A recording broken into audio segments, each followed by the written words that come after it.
Shalom, selamat malam Bapak Ibu Saudara yang terkasih. Mari bersama-sama malam hari ini kita siapkan setiap hati dan keberadaan kita.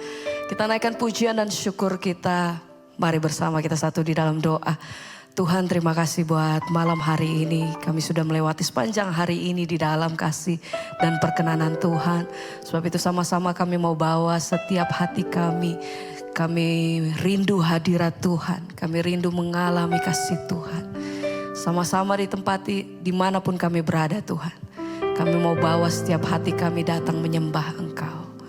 Dan segala pujian, hormat dan kemuliaan hanya bagi Raja di atas segala Raja. Terima kasih Tuhan, terima kasih. Ini doa setiap kami. Ini pujian hati kami malam hari ini. Terima kasih Tuhan. Kami datang mengucap syukur buat kasih dan setiamu dalam hidup kami. Kami terima anugerah yang terbesar. Kami mengalami kasih dan mujizat-Mu Tuhan dalam hidup kami. Kami tahu bahwa senantiasa Tuhan Engkau bekerja dalam hidup kami. Terima kasih. Malam hari ini kami naikkan ucapan syukur kami. Segala pujian hanya bagi-Mu Tuhan. Oh. Terima kasih Yesus. Terima kasih. Kami mau katakan segenap kepercayaan kami. Dengan sungguh kami kata dalam Kristus ku percaya, amin. Ada kemuliaan di balik salib, karena ku nyatakan kemenangan dari-Mu, kekuatanku, harapanku. Harapan sama-sama mari. Dalam Kristus ku percaya,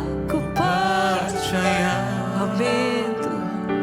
Ada kemuliaan di balik salib-Mu, karena ku nyatakan kemenangan dari-Mu, kekuatanku, harapan. Mari semua penyembah. Dalam Kristus ku percaya,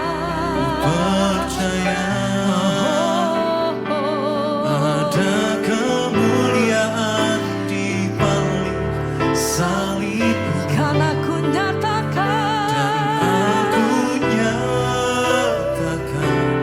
kemenangan dari-Mu, kekuatanku, harapanku dalam Kristus. Dalam Kristus ku percaya, ada kemuliaan di balik salib-Mu, karena ku nyatakan kemenangan dari-Mu, kekuatanku, harapanku hanya Yesus.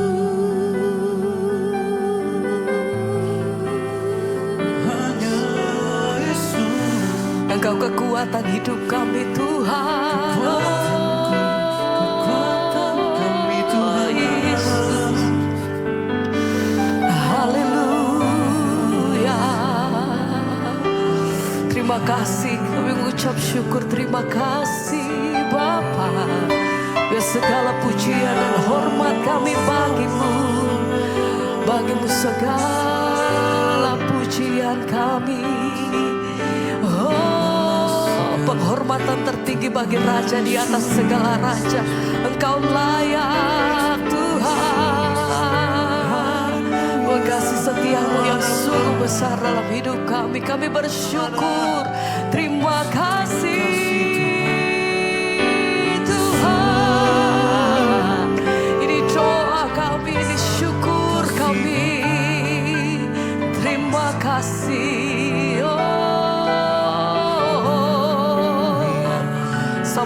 Mari nyatakan Engkau juru selamatku, Yesus Engkau juru selamatku.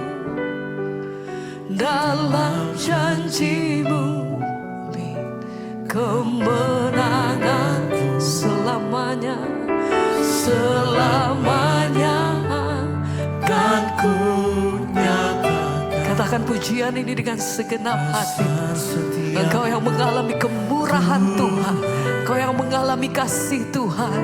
Sama-sama mari dengan segenap hatimu nyatakan Juru selamatku, dalam janji-Mu, dalam janji-Mu kemenanganku selamanya, selamanya kan ku nyatakan. Besar setiamu Tuhan di hidupku. Yesus, Yesus Engkau juru selamat. Engkau yang mengalami kasih Tuhan, Engkau yang mengalami. Terima kasih Tuhan.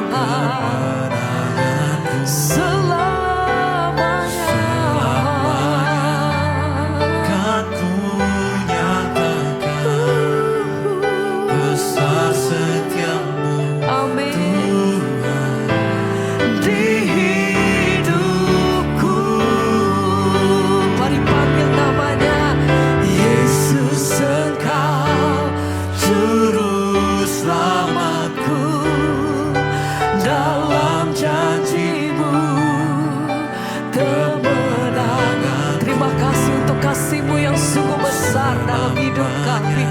Terima kasih Tuhan. Besar setiamu Tuhan di hidupku. Senantiasa hati kami mengucap syukur. Terima kasih Tuhan, terima kasih untuk kasih dan pengorbanan-Mu dalam hidup kami. Terima kasih untuk kasih setia-Mu, bahkan masa di mana kami tidak setia, Tuhan Engkau tetap ada di dalam waktu-waktu kami. Terima kasih untuk semua kebaikan yang kami terima hari ini. Terima kasih Bapa, terima kasih Tuhan, kami mengucap syukur selalu. Kasih Tuhan yang begitu besar dalam hidup kami. Terima kasih Bapa, acara hati kami selalu mengucap syukur untuk kasih setia-Mu. Sampai hari ini kami lihat tangan Tuhan itu tidak pernah berhenti. Engkau tidak pernah menyerah Tuhan. Setiap hari kami lihat kasih-Mu. Sebab Tuhan itu baik, bahwasanya untuk selama-lamanya kasih setia-Mu. Terima kasih. Sekali lagi sama-sama mari.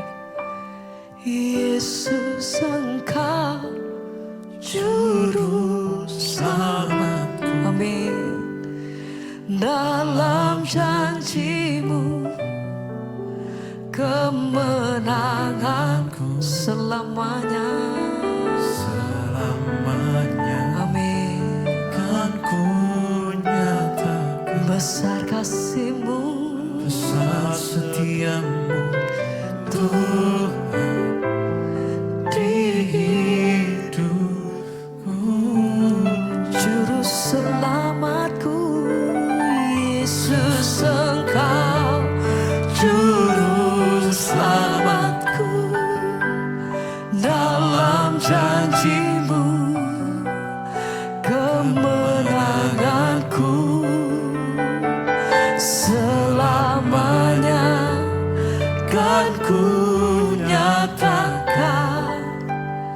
Besar setiamu Tuhan di hidupku.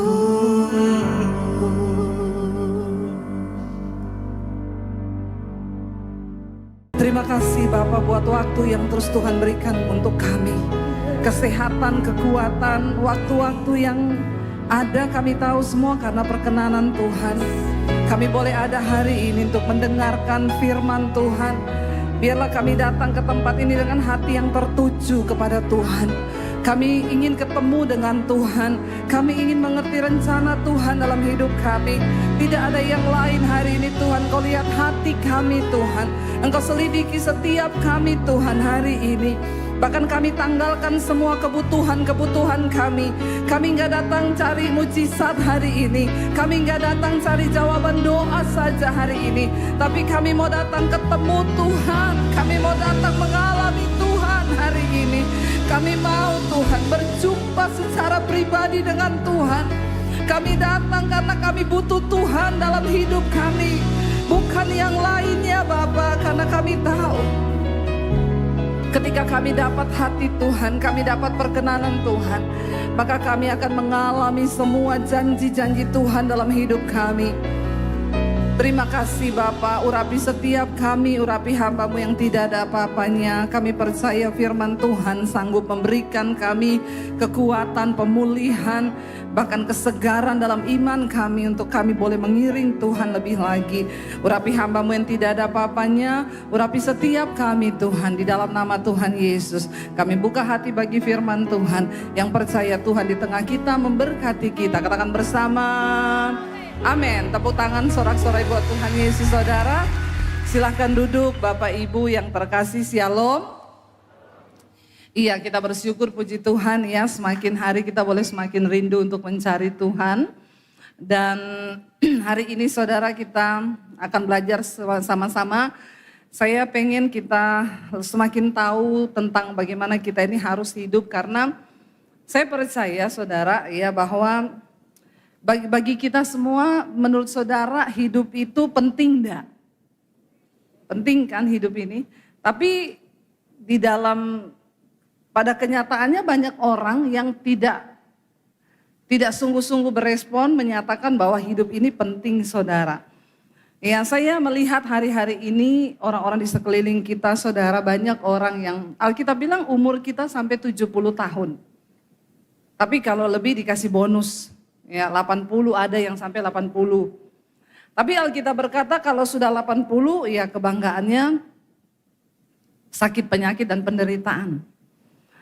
Orang itu kalau ketemu umur ya 15 tahun yang mereka bahas masih happy-happy, mulai 20 mulai bahas mau kuliah di mana, umur 30 mulai bahas mau cari kerja apa, umur 40 ketemu yang dibahas itu ya gimana kerjaan, mau beli rumah apa, mulai umur 50 ketemu yang dibahas ya anak-anak sudah remaja nanti jodohnya gimana, masuk 60 kalau ketemu mulai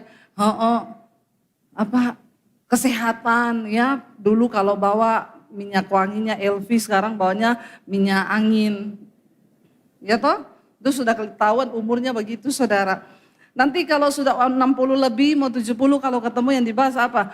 Lututku iki waduh. Enggak tahu cekot-cekot iki. Yang apa dokternya si api nih ngendi yo. Yang dibahas tuh dokter, ya nanti ada dokter di sana, ada yang ini yang bagus, ya itu umur saudara. Nah bagaimana kita hidup dalam dunia ini, jangan sampai gagal fokus, tapi kita boleh memaknai dan memberi arti hidup kita itu sesuai dengan firman Tuhan. Saya pengen hari ini kita belajar dari seorang tokoh di Alkitab yang dia tuh kaya raya, terkenal ya, orang yang kalau dibilang menikmati dunia itu paling menikmati, tidak ada seorang pun yang seperti tokoh ini yang menikmati segala-galanya. Kalau dibilang sukses, dia sangat sukses. Siapa dia? Salomo. Salomo itu memiliki kekayaan melebihi semua raja bahkan yang setelah dia. Alkitab berkata tidak ada satupun raja di Israel yang kekayaannya itu melebihi kekayaannya Salomo. Jadi jangan sombong dulu kalau kita kaya. Karena Salomo itu paling kaya. Tapi dia bilang apa saudara? Buka bersama Pengkhotbah pasal yang kedua yuk. Salomo ini perenungannya Salomo yang saya yakin juga Salomo aja merenung begini loh. Apalagi kita ini. Ya. Yang ini Salomo yang uangnya mungkin ratusan triliun. Ini renungan hidupnya begini. Nah kita nih yang saldonya masih pas-pasan ya. Apalagi minta maaf terus. Saldo kalau mau diambil maaf, saldo Anda tidak cukup. Ya harusnya kita lebih merenung daripada Salomo nih ya. Yuk kita baca bersama yuk. Pengkhotbah pasal yang kedua ayat yang pertama begini Salomo bilang. Aku berkata dalam hati, ya. Ini renungannya Salomo loh. Ya, mari aku hendak menguji kegirangan, nikmatilah kesenangan, tetapi lihat juga itu pun sia-sia. Di terjemahan yang lain Salomo berkata, aku mau menguji kebahagiaan. Bukankah setiap orang yang hidup mencari yang namanya kebahagiaan? Siapa pengen bahagia di sini? Semua ya. Saya juga pengen bahagia. Tapi apa yang Salomo bilang? Aku mencoba menguji kebahagiaan itu. Apa sih sebenarnya kebahagiaan hidup itu? Menurut saudara kebahagiaan itu apa saudara? Oh, waktu saya menikmati dan saya dapatkan semua yang saya mau, itu saya bahagia. Ya, oh waktu saya bisa punya rumah, saya bisa punya mobil, saya bisa punya itu saya bahagia. Menurut saudara bahagia itu apa saudara? Oh waktu saya bisa nikah dengan orang yang memang benar tepat, itu bahagia. Tapi kita melihat arti kata bahagianya Salomo. Ayat 2 dia bilang begini saudara. Tentang tertawa, baca bersama. Tentang tertawa aku berkata itu bodoh. Ya, dan mengenai kegirangan apa gunanya? Aku menyelidiki diriku, ayat 3 dia bilang begini. Aku menyelidiki diriku dengan menyegarkan tubuhku dengan anggur. Ya, sedang akal budiku memimpin dengan hikmat. Artinya Salomo minum anggur tapi tidak mabok. Ya, orang kaya begitu biasanya. Karena yang mabok itu biasanya stres. Ya, tapi kalau orang cuma dia bilang aku menyegarkan tubuhku dengan anggur tapi akal budiku tetap dalam diriku, artinya masih sadar. Kan banyak kan orang minum itu enggak sadar, ya itu sudah melampaui. Dia bilang aku menyegarkan diriku dengan anggur, ya tetapi akal budiku tetap memimpin dengan hikmat dan dengan memperoleh kebebalan sampai aku mengetahui apa sih yang baik bagi anak-anak manusia untuk dilakukan di bawah langit selama apa dikatakan hidup mereka yang pendek saudara. Hidup ini sebenarnya pendek loh, umur manusia itu pendek. Alkitab bilang 70 tahun. 70 tahun itu enggak lama, apalagi sekarang yang sudah mulai menginjak kepala 6. Ya, berapa banyak yang kepala 6 angkat tangan? Yang kepala 7 ada? Yang kepala 7? Puji Tuhan ya, enggak usah takut ya ibu-ibu ya. Kalau dengar khotbah ini enggak usah takut, nih Alkitab yang bilang. Ya, dikatakan di sana bahwa hidup kita ini pendek. Kalau kita mencapai 70, kan ada yang enggak mencapai. Kemarin saya lihat status seorang ibu angkat foto anaknya meninggal. Saya tanya, Bu, anaknya umur berapa? 21 tahun Bu Debi. 21 tahun meninggal saudara. Kenapa Bu, sakit apa? Aduh sedih saya. Asam lambung ya naik sampai ke jantung dan meninggal. Sekarang banyak loh anak-anak muda itu asam lambung. Banyak loh ya. Ingat loh, asam lambung itu penyakit stres. Jangan biarkan dirimu stres. Makanya hari ini saya ajak merenung, amin. Jangan banyak pikiran, renungkan hidupmu. Ya, dibilang hidup ini pendek saudara, kita nggak pernah tahu kita mau hidup sampai umur berapa. Bisa jadi yang sebelah kiri saudara minggu depan sudah tidak ada. Lihat sebelah kirimu. Ya, yang sebelah kanan bisa jadi besok. Jangan seneng dulu, loh iya, hidup ini nggak ada yang tahu tuh. Nggak ada yang tahu saudara. Hidup ini misteri dan kita harus memberi arti yang benar-benar supaya jangan ya sampai kelewat. Lalu Salomo bilang begini saudara. Lalu aku tuh berpikir apa yang baik bagi manusia selama mereka hidup di dalam umur mereka yang pendek di dunia ini. Yang baik itu apa?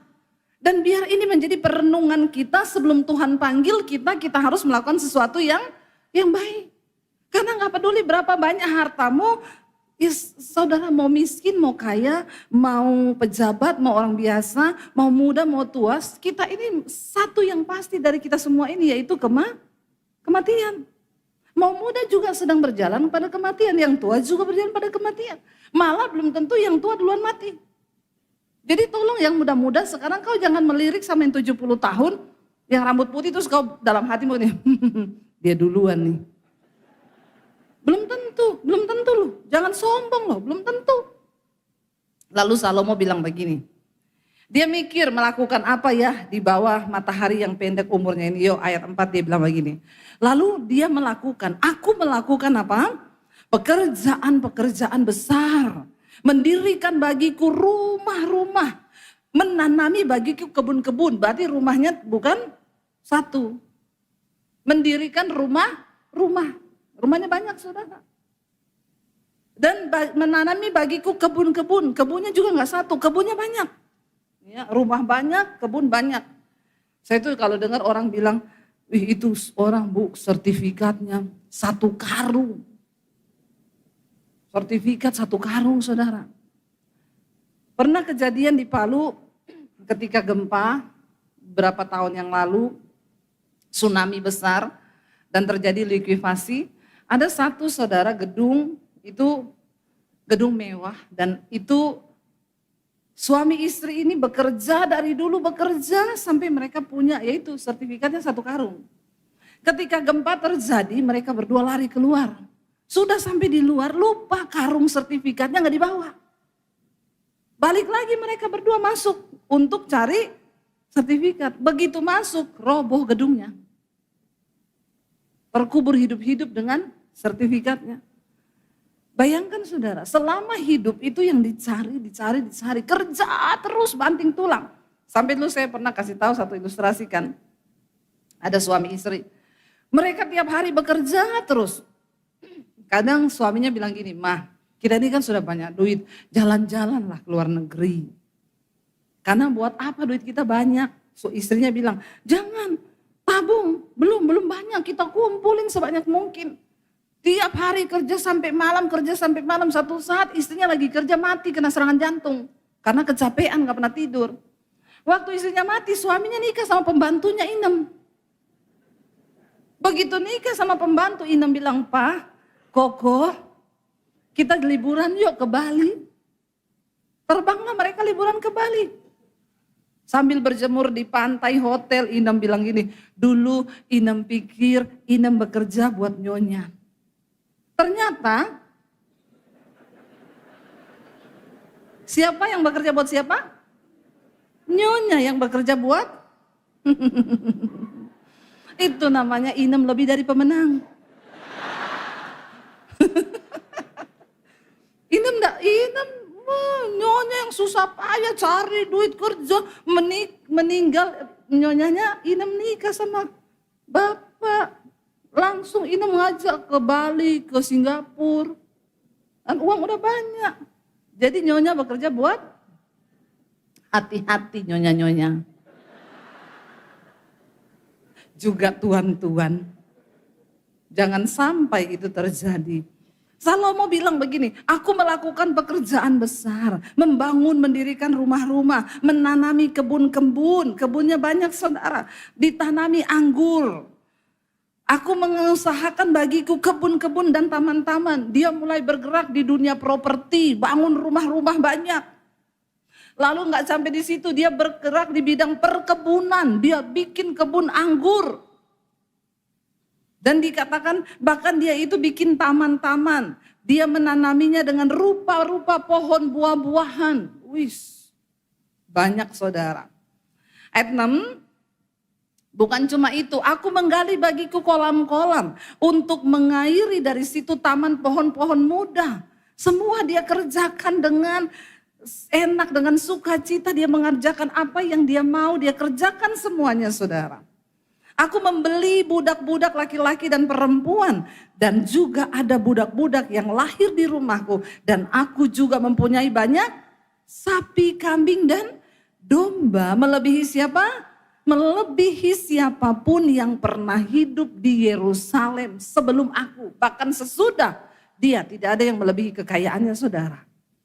Dia mulai bergerak di bidang peternakan, perkebunan, perumahan. Semuanya dikerjakan sama Salomo. Ternaknya banyak, dia tercatat sebagai orang yang terkaya. Semua dia punya. Waktu dia hidup, dia mengerjakan dengan sekuat tenaga dan Tuhan bikin dia berhasil saudara. Ayat yang ke-8, dia berkata di sana apa? Aku mengumpulkan juga bagiku apa? Perak dan juga emas, harta benda raja-raja dan daerah-daerah. Aku mencari bagiku biduan-biduan dan biduanita-biduanita. Dan yang menyenangkan anak-anak manusia yaitu banyak Menyenangkan itu bapak-bapak? Ya, ini Salomo yang bilang loh. Bapak-bapak itu kalau dikasih izin istrinya nikah lagi, mau nikah lagi enggak? Karena ada istrimu di samping.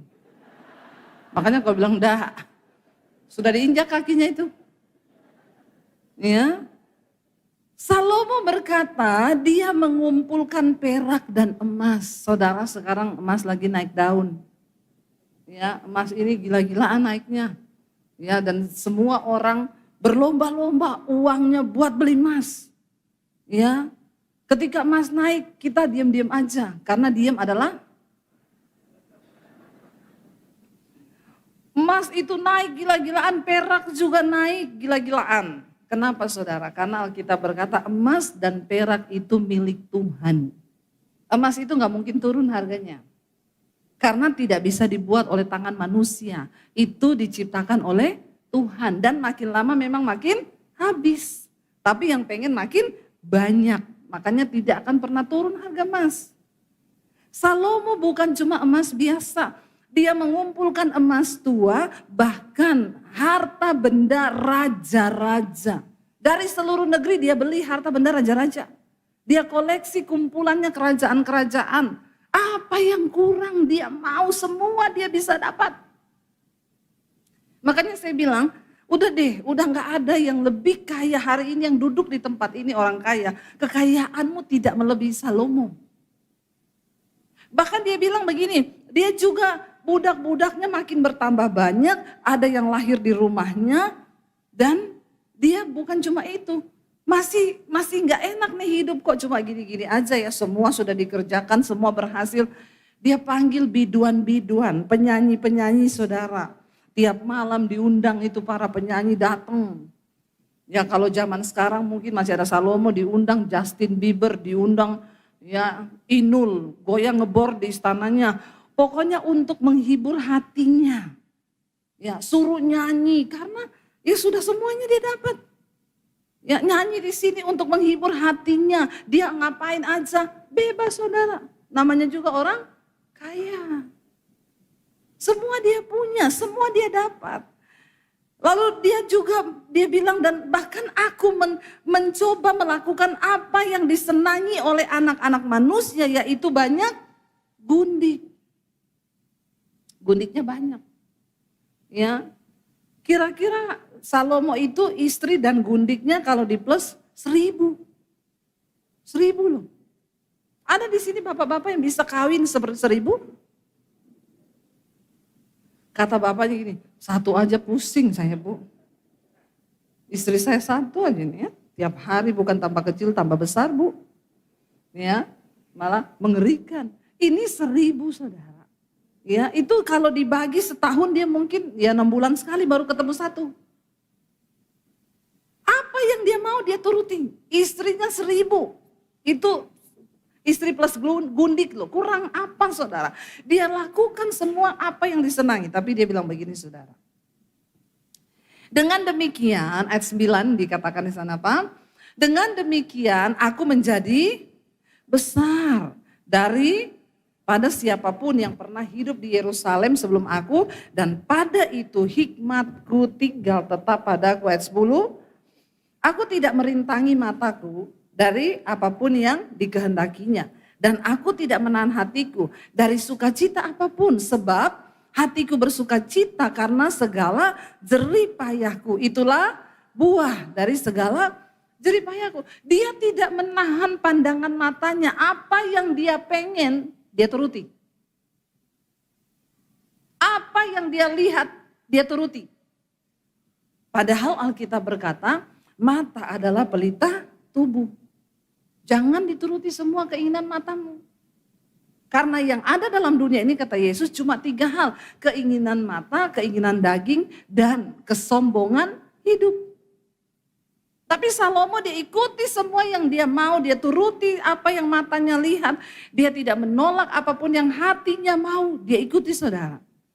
Ayat 11 berkata kita baca, ketika aku meneliti segala pekerjaan yang telah dilakukan tanganku dan segala usaha yang telah kulakukan untuk itu dengan jerih payah. Lihatlah, Segala sesuatu adalah kesia-siaan dan usaha menjaring angin. Memang tak ada keuntungan di bawah matahari.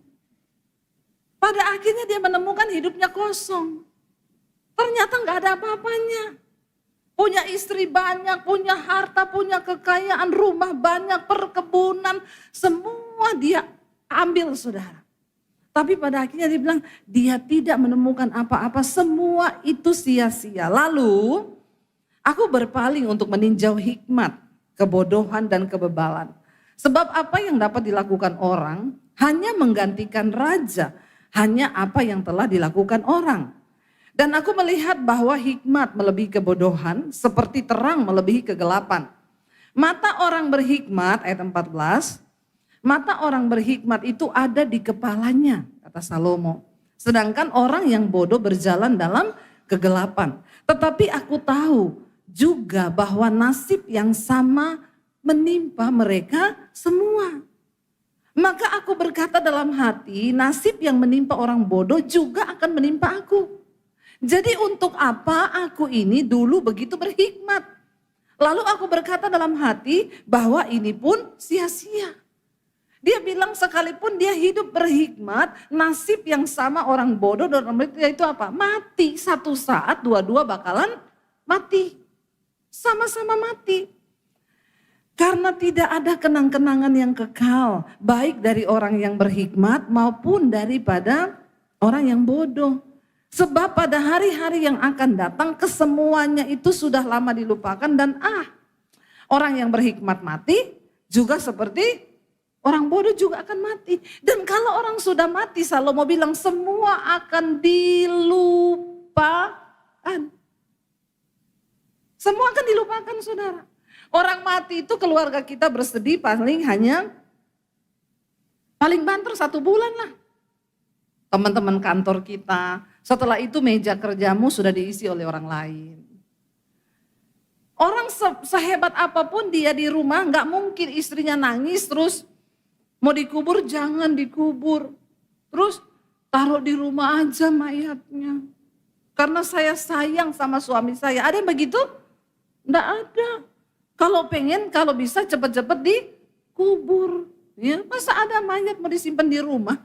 Makanya itu yang Salomo bilang, sehebat apapun saya, seberhikmat apapun aku, seberiman apapun aku, nasibnya sama-sama mati dan dilupakan. Makanya kita perlu temukan apa sih arti hidup biar gak sia-sia. Lalu Salomo bilang begini, oleh sebab itu aku membenci hidup. Saudara bisa bayangkan sekelas Salomo yang punya segala sesuatu sampai berkata, oleh karena itu aku benci hidup. Ada di antara saudara yang sekarang sudah benci hidup pengen mati? Gak ada kan?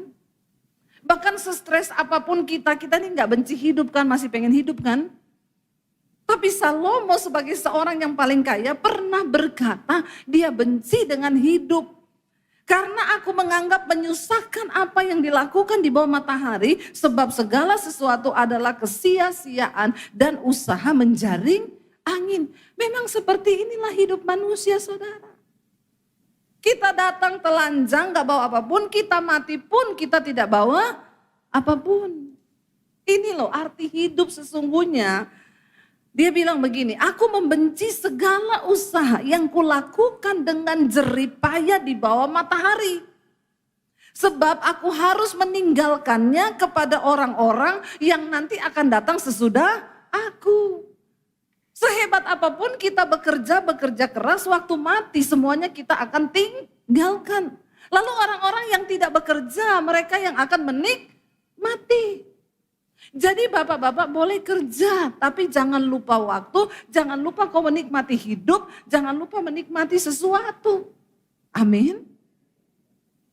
Lalu Salomo bilang begini saudara, dan siapakah yang akan mengetahui apakah orang bodoh itu berhikmat atau bodoh? Meskipun demikian, ia akan berkuasa atas segala usaha yang kulakukan di bawah matahari dengan jeripaya, dengan mempergunakan hikmat itu pun sia-sia. Salomo bilang kalau aku mati, nanti akan ada penggantiku. Lah apakah dia orang berhikmat atau bodoh kan aku enggak tahu. Tetapi kan dia yang akan menikmati semua harta yang sudah aku cari dengan jerih lelahku selama ini. Itu pun adalah sia-sia. Lalu dengan demikian aku mulai putus asa. Bayangkan loh, sekelas Salomo putus asa. Bukan karena miskin, bukan karena gak punya uang. Saking terlalu kaya jadi putus. Ini lebih kasihan lagi saudara. Kalau kita putus asa karena miskin, ya biasa toh. Biasa kan? Lalu putus asa, aduh bagaimana ya nanti besok bagaimana. Kalau kita yang gak punya duit, yang miskin gak ada pekerjaan, putus asa itu biasa. Tapi saya mau bilang sama saudara, yang gak punya uang jangan putus asa dulu. Karena ternyata Salomo dalam segala kekayaannya pun pernah putus asa. Ya, ini lebih kasihan lagi. Semua dia punya, istri dan gundik 1000. Tetap dia mengalami kekosongan jiwa. Jadi saya mau bilang sama saudara bahwa hidup itu bisa menjadi putus asa dan kekosongan jiwa bukan soal ada uang dan tidak ada duit. Dari sini kita mengerti ada sebuah kebutuhan dalam jiwa manusia yang bahkan gak bisa diisi oleh uang dan kekayaan. Amin saudara. Benar loh. Saya kadang merenung dengan suami saya tuh bilang begini, orang-orang itu kalau tanpa Tuhan gimana ya? Maksudnya ya kita ini saja sekarang ya saya tidak merasa kaya saudara. Tapi apapun yang saya mau sekarang saya bisa. Bukan mau sombong loh. Kan saya gak pengen helikopter toh. Saya juga kan gak mau beli mobil Ferrari toh. Ya tentu yang sesuai dengan kemampuan kita itu kaya loh, itu kaya. Jadi jangan bilang kaya itu ya kaya itu waktu apapun yang kita mau sekarang kita bisa. Makanya Alkitab bilang jangan melampaui dari apa yang bisa kau patut pikirkan. Yang jadi salah kalau enggak bisa dipaksa-paksain. Nah itu sok kaya. Nanti susah sendiri. Saya bilang sama suami saya gini, bagaimana orang kaya itu tanpa Tuhan ya? Kita aja sekarang apa yang kita mau kita bisa loh. Dan karyanya itu hidup. Kalau nggak ada Tuhan tuh hampa benar saudara. Makanya saya sama suami sampai hari ini masih melayani Tuhan. Saya bilang kita ini hari ini berbahaya karena kita melayani Tuhan loh. Bayangkan kalau orang nggak melayani Tuhan. Itu hidupnya seperti apa ya nggak melayani Tuhan. Itu bingung loh saudara, bingung benar. Semua yang kita mau dan kadang-kadang malah dia lupa akan hari kematiannya. Salomo bilang begini, dengan demikian aku mulai putus asa terhadap segala usaha yang kulakukan dengan jeripaya di bawah matahari. Sebab kalau ada orang berlelah-lelah dengan hikmat, pengetahuan, kecakapan, maka ia harus meninggalkan bahayanya itu kepada orang yang tidak berlelah-lelah untuk itu. Ini pun adalah kesia-siaan dan kemalangan yang besar. Ya kayak nyonya tadi mati, Inem yang gantikan. Itu kalau nyonya masih hidup, marah gak nyonya itu? Untung sudah mati kan? Mungkin di akhirat juga nyonya bilang, senang banget kau Inem ya. Itu kan sia-sia saudara. Waktu kau hidup banting tulang siang malam gak bisa liburan, semuanya dilakukan. Mati. Suaminya kawin lagi. Lalu dikatakan begini saudara, 22, apakah faedahnya dari yang diperoleh manusia dari segala usaha yang dilakukannya dengan jeripaya di bawah matahari dan dari keinginan hatinya, apa faedahnya sekarang? Ini loh, arti dari semua itu yang sudah kita cari itu apa? Ya lalu dikatakan begini saudara, seluruh hidupnya penuh kesedihan. Apalagi begini, saudara kerja terus setiap hari kau penuh kesedihan hidupmu, hatimu penuh tekanan dan pekerjaannya penuh kesusahan hati. Bahkan pada malam hari hatinya tidak tenteram, lalu tidak bisa tidur. Ini pun adalah, jangan ya dek ya. Jangan sampai kau kerja, dikatakan di sini kerja penuh kesedihan, hidup ini terlalu singkat untuk kita sedih-sedih. Kalau engkau hatimu disakiti orang, cepat-cepat ambil keputusan, aku mau mengampuni karena hidup ini tidak lama. Jangan kau pakai untuk kepahitan sama orang, amin. Hidup ini singkat. Kalau ada yang lukai, jangan kau nikmati. Itu hidup ini terlalu pendek untuk kita itu bersusah hati di dalam kesedihan. Apalagi karena tekanan pekerjaan. Belajar untuk merelakan, belajar untuk melepas, belajar untuk tundukkan diri kita pada firman Tuhan, saudara. Jangan sampai kita ini sudah kerja, sedih, susah hati, pekerjaan dioyak-oyak, dikejar-kejar, malam tidak bisa tidur. Ini loh Salomo bilang, bahkan pada malam hari hatinya tidak tentram. Orang kalau hatinya gak tentram bisa tidur enggak? Gak bisa, banyak orang gak bisa tidur hari-hari ini harus minum obat tidur. Ada di sini yang gak bisa tidur kalau malam? Dan yang anehnya banyak kan itu orang kaya. Kalau orang miskin tidur-tidur aja dia. Ya, saudara tanya tuh tukang ojek malam pulang tidur karena capek. Capek fisik, capek otak. Kalau orang kaya nggak bisa tidur, karena yang capek cuma otaknya, tapi fisiknya kagak. Makanya kalau ada orang konseling, Bu saya nggak bisa tidur. Oh Bapak kerjaannya apa? Saya ini pengusaha Bu. Nah, kalau gitu biar bisa tidur, nanti Bapak coba ngepel satu rumah dari atas sampai bawah Pak. Bapak pel semua itu, pasti Bapak tidur. Karena kamu yang capek cuma otakmu, tapi badanmu nggak capek. Nah, itu bahaya saudara. Lalu kita lihat di sini apa yang pengkhotbah bilang. Tidak ada yang lebih baik bagi manusia di dunia ini daripada apa? Makan dan minum dan bersenang-senang dalam jeripayahnya. Aku menyadari bahwa ini pun dari, maaf, kau punya uang, tapi kalau Tuhan tidak beri kau karunia menikmati, itu tidak bisa. Walaupun orang kaya, kalau bukan tangan Tuhan yang kasih engkau karunia untuk menikmati kekayaanmu, tidak bisa. Makanya banyak orang kaya makan, minum, berantem. Tapi orang yang disertai Tuhan, yang hidupnya ada campur tangan Tuhan, Salomo bilang, tidak ada yang lebih baik bagi manusia di dunia ini daripada makan dan minum dan bersenang-senang dalam jeripayahnya. Tetapi aku menyadari bahwa ini pun dari tangan Allah. Mari kita minta saudara penyertaan Tuhan dalam hidup kita, amin. Di sini nggak dibilang soal makannya daging atau steak atau apa, enggak loh. Makan, minum dan bersenang-senang. Walaupun miskin kita masih bisa makan, masih minum, masih bisa senang-senang. Kalau ada tangan Tuhan yang menyertai hidup kita saudara, amin. Jadi kita menemukan sekarang arti hidup bukanlah soal kekayaan. Tapi dari tangan Tuhan yang menyertai, memberkati dan memberikan kita perkenanan Tuhan. Dikatakan di sini karena siapa dapat makan dan merasakan kenikmatan di luar Tuhan. Siapa yang bisa merasakan kenikmatan selain daripada orang-orang yang dekat dengan Tuhan. Cuma Tuhan yang bisa membuat kita merasa bersyukur dan ada kenikmatan di dalam kehidupan ini. Makanya dalam segala jeripaya usaha yang kau kerjakan, selalu engkau tetap tinggal di dalam Tuhan. Jangan lari dari Tuhan. Tidak ada kenikmatan lain di luar Tuhan. Bukan soal kau punya banyak. Saya sudah melihat banyak orang kaya saudara. Saya ketemu banyak orang kaya. Tapi yang berbahagia itu cuma mereka yang hidupnya dekat dengan Tuhan. Yang di luar Tuhan enggak. Rumah tangganya hancur, bercerai, anaknya narkoba. Banyak duit loh saudara. Tapi ternyata duit yang mereka dapat itu menghancurkan diri mereka sendiri. Karena mereka di luar Tuhan.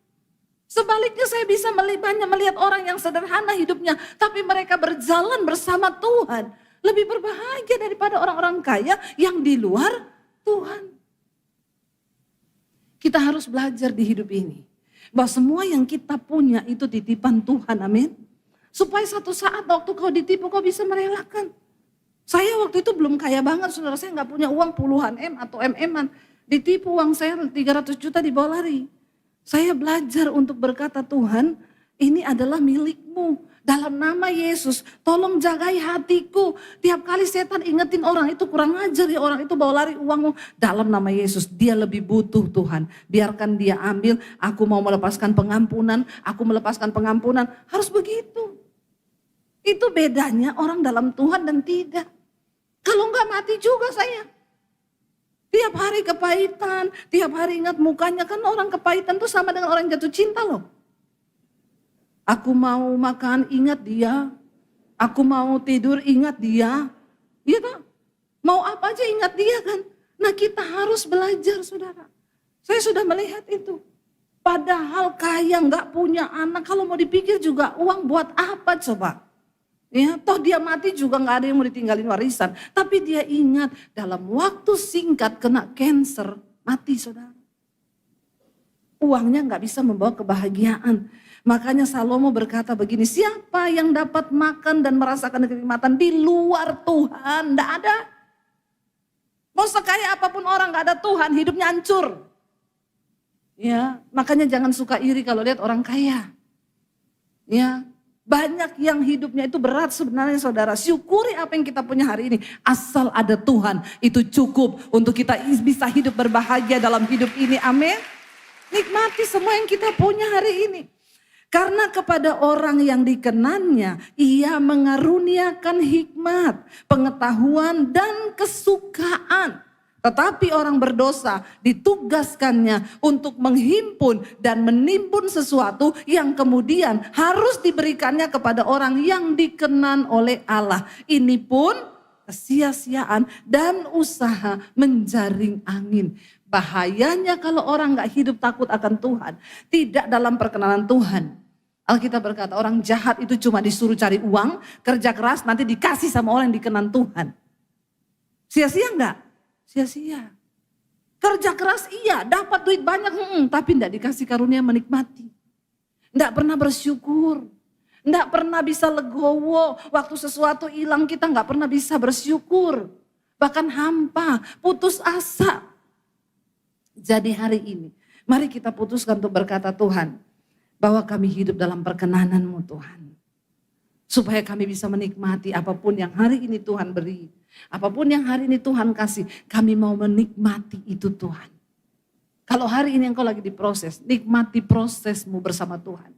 Karena orang yang berjalan bersama Tuhan bukan hanya bisa menikmati segala kenikmatan, dia juga bisa menikmati semua proses yang sedang Tuhan izinkan dia jalani. Amin saudara. Bersama Tuhan. Yang terpenting bukan ada uang atau tidak ada uang. Ada masalah atau tidak ada masalah. Yang terpenting dengan siapa engkau berjalan hari ini. Kalau hidupmu dalam perkenanan Tuhan. Mau itu proses, mau itu berkat. Engkau tetap bisa mensyukuri semuanya. Amin. Kenapa saya berkata ini saudara? Karena saya pun mengalami perkenanan Tuhan. Itu yang membuat hidup kita berbahagia. Orang yang dalam perkenanan Tuhan walaupun kaya tidak pelit. Ada orang kaya, pelit saudara. Ya, ini pun sia-sia. Tidak bisa menikmati hidup. Ya, tetapi ketika kita dalam Tuhan, ingat ayat ini berkata, siapa yang bisa makan, minum, dan menikmati segala apa yang dia punya. Kalau dia berada di luar Tuhan. Hanya orang yang berada dalam Tuhan yang akan bisa menikmati segalanya. Amin. Kita bangkit berdiri bersama dalam Tuhan saudara. Terima kasih Tuhan. Apa arti hidup kami Tuhan? Kalau kami tidak berjalan bersama dengan Engkau. Kalau Engkau tidak ada bagi hidup kami. Kalau Engkau tidak mati bagi dosa kami. Maka tidak ada apapun yang bisa kami nikmati di hidup ini. Terima kasih Tuhan buat segala berkatan anugerah-Mu dalam hidup kami. Kami mengerti bahwa Engkau mengasihi kami. Engkau mati bagi kami. Dan Engkau memberikan arti dalam hidup kami Tuhan. Datang pada Tuhan saudara, katakan sama-sama pujian ini. Yesus, apa arti hidupku bila Kau tak berikan nyawa-Mu yang terbaik tersedia bagiku. Ku bersyukur atas kasih karunia-Mu.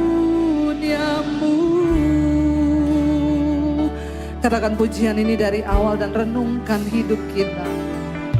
Salibmu membuka mataku, betapa berharga nilai hidupku. Amin Tuhan.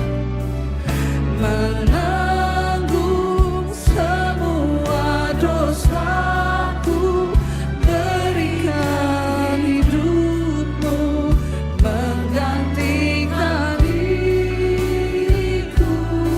Bukan karena perbuatan kami Tuhan. Yes Lord Jesus. Anugerah yang selamatkanku. Yesus, apa arti hidupku bila kau tak berikan nyawamu yang terbaik, tersedia bagiku. Kami bersyukur, kami bersyukur. Amin. Yesus, apa arti hidupku bila kau tak berikan nyawamu yang terbaik. Engkau telah sediakan bagi kami Tuhan. Ku bersyukur atas kasih karuniamu. Mari tutup mata dalam hadirat Tuhan saudara. Bukan kekayaan, bukan apapun, tetapi kasih karunia Tuhan, penyertaan, perkenanan Tuhan. Itu yang akan membawa kita dapat menikmati semua jerih payah kita di dunia ini. Bilang, Tuhan ajar kami menyelaraskan diri dengan Engkau dalam hidup ini. Supaya kami hari-hari ini tidak takabur untuk berburu sesuatu yang kami belum miliki. Sehingga kami melupakan arti hidup, yaitu perkenanan Tuhan. Yang kami butuhkan lebih dari apapun, yaitu perkenanan-Mu dalam hidup kami Tuhan. Penyertaan-Mu dalam keluarga kami Tuhan. Ampuni kami kalau selama ini kami sibuk dan dilupakan untuk berburu sesuatu yang bukan perkenanan-Mu di hidup kami. Engkau yang mampukan kami yang sedang berjalan dalam lembah kekelaman hari-hari ini. Engkau juga yang mampukan kami yang sedang menikmati kekayaan, sebab tanpa Tuhan semua itu menjadi sia-sia. Ajar kami mencintai Tuhan lebih dari segalanya. Bawa kami Tuhan dalam pengenalan yang benar akan Engkau dalam hidup ini Tuhan. Supaya kami boleh menikmati semua jerih payah sebelum kami dipanggil pulang. Dan meninggalkan hidup kami di dunia ini. Kami tidak ingin sia-sia Tuhan. Kami tidak ingin semuanya menjadi sia-sia. Tapi biar semua di dalam perkenanan-Mu di hidup kami Bapa. Anak-anak muda, kejar perkenanan Tuhan. Jangan engkau hanya berpikir sesuatu yang muluk-muluk tentang masa depanmu. Dan engkau lupa berkata, Tuhan, biar perkenanan-Mu dalam hidup kami. Biar perkenanan-Mu tinggal dalam hidup kami. Terima kasih Engkau memberi arti di hidup kami Tuhan. Terimalah kiranya berkat, rahmat, anugerah dari Allah Bapa, cinta kasih dari Tuhan Yesus Kristus, penyertaan Allah Roh Kudus yang akan terus menyertai hidup kita. Mulai dari hari ini bahkan sampai kali yang kedua Tuhan Yesus datang kembali. Nama kita tercatat di dalam kitab kehidupan. Karena itu mari kita berkata di dalam nama Tuhan Yesus. Katakan bersama, saudara, Yesus.